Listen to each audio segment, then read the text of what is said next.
Okay, here's the whole thing translated into natural American English, keeping the voice rhythm and three-act structure intact. Listen up.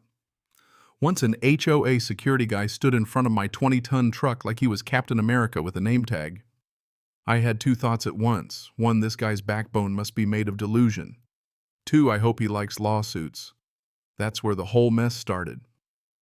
That morning it was 6:48, the sun still groggy dew on the sidewalks, and my lead driver Brett was coming through on the radio sounding half confused, half pissed. Act 1, the spike conflict explodes, Brett said, voice cracking. Jay, we've got a situation. Some dude in a reflective vest is standing in front of the truck, waving like he's about to call in an airstrike. I nearly choked on my coffee. I knew exactly who it was. The HOA's new security guy, Chad, naturally. They'd just hired private neighborhood enforcers after a run of garage door code leaks. Now they had clipboards, vests, walkie-talkies, and self-appointed authority. I drove up to the gate, rehearsing my speech, but when I met Chad, things were short and blunt. He folded his arms, looked at me like he was about to write a ticket for a tank, and declared, "These trucks aren't on the approved list." I said, calm. "You do realize this is federal communications gear, right? We're delivering to the National Guard. This is a routine run for 6 months."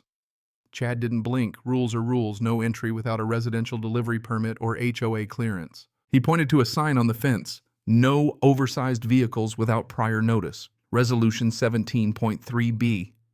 Brett whispered, "Should I just idle forward?" He looks like he'd flinch.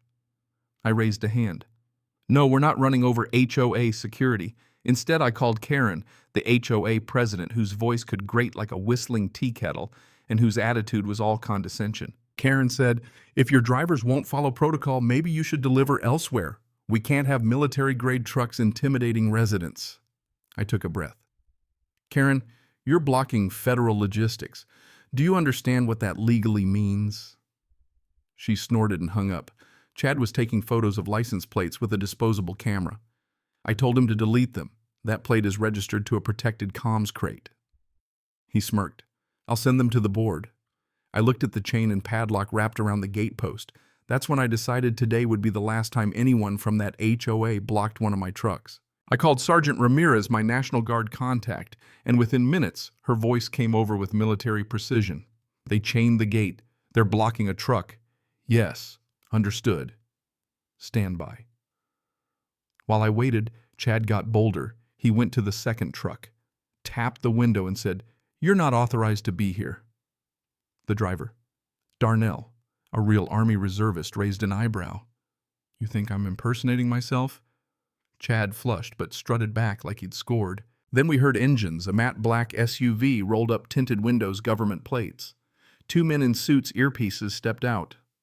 One flashed a badge and said, "Sir, you're interfering with a federally sanctioned delivery. Unlock the gate now or you will be detained under Section 138 of Title 18. Chad looked like someone yanked his batteries. "Wait, are you guys real?" he mumbled. The agent didn't answer. Chad fumbled for his keys and unlocked the gate with shaky hands. As the convoy passed, I saw Karen at her window with binoculars face a mix of shock and horror. I waved. She shut the curtains like I'd just flashed a lawsuit at her. Act 2. The counterpunch. Things flip, a twist appears. Instead of backing off, we let them dig the hole themselves, and oh, did they. That same day, a formal notice was served to the HOA. Blocking a federal delivery isn't a joke. It triggers automatic investigations. Brett uploaded dashcam footage to Reddit with the caption, "HOA guy tries to block National Guard, gets owned by feds." 800,000 views in 6 hours. But that was just the start. Karen tried to call it a misunderstanding, but the photos, the locked gate, and Chad's show were all documented. The HOA slapped up 3 security cameras, crooked, pointed at the sky or a bush, but hay installed, and Karen handed out security captain badges to eager neighbors. She even mailed a community bulletin accusing my company of transporting unverified and dangerous contents, telling folks to videotape suspicious deliveries and call the HOA emergency line. They set up a hotline. Then things escalated. Greg, a retired dentist turned neighborhood vigilante, set up a fake vehicle checkpoint at an alternate entrance and demanded the driver open the truck. Luis Calm filmed on his phone. I arrived and said, "Unless your name ends in .gov, you have zero authority." Greg acted like he'd actually written the book on public safety. Less than an hour later, Sergeant Ramirez pulled up in a military SUV, sharp uniform, zero patience. She told Greg they'd confirmed unauthorized civilian attempts to breach logistical routes and that this would be part of a formal investigation. Greg's face washed out, and he took off the vest and tried to play jogger. The twist got better. Karen started emailing senators alleging we were running a covert operation referencing a non-existent backdoor bayonet, basically a Call of Duty fantasy. 2 agents from the Office of Defense Logistics Oversight showed up at my warehouse flipping through her emails, telling me she'd sent copies of absurd claims to congressional offices. They weren't investigating me. They were trying to make sure the HOA circus didn't derail critical operations. They handed me a legal containment notice, Protected Federal Operations Priority Designation translation. The HOA was on a short leash. If they interfered again, it would go federal. They kept flailing. Chad eventually got arrested for impersonation and obstruction. Viral clips multiplied. Karen kept escalating emergency meetings, talk of rezoning, even a plan to install spike strips ideas that only someone intoxicated with imagined authority would propose. The city investigated her rezoning claim, and the environmental scare she raised turned out everything was clean. The application was rejected. The community started waking up. Residents who'd been neutral began apologizing to our drivers. Some even volunteered to help unload. And then Greg, the dentist, who'd once threatened to call the city over a trampoline, showed up at the loading dock with a 6-pack of root beer and a handwritten map of alternate entry routes with a note, just in case you ever need to slip in again. That moment hit me. Even the most entitled people can change when the spotlight's on them. The HOA's power was shrinking and the neighborhood's sense of decency was coming back. Act 3. Satisfying. Finish the decisive move. Release. We planned a final delivery, not revenge so much as a statement. The supply line won't be bullied. 4 trucks, 2 escorts, a drone overhead, fully authorized and fully documented. As the convoy rolled in, the last truck revealed a banner on the rear. Supporting your guard since before your clipboard, with a cartoon truck running over a stack of HOA violation slips. Laughter broke out, kids waved, neighbors put out lawn chairs like it was a parade. Karen watched from a distance, clipboard aloft, camera phone in hand, but burned out enough to stay on the porch. The new board election was the decisive moment. Karen and her 3 allies were voted out in a landslide. The incoming president, a retired school principal named Lorraine, stood at the mic.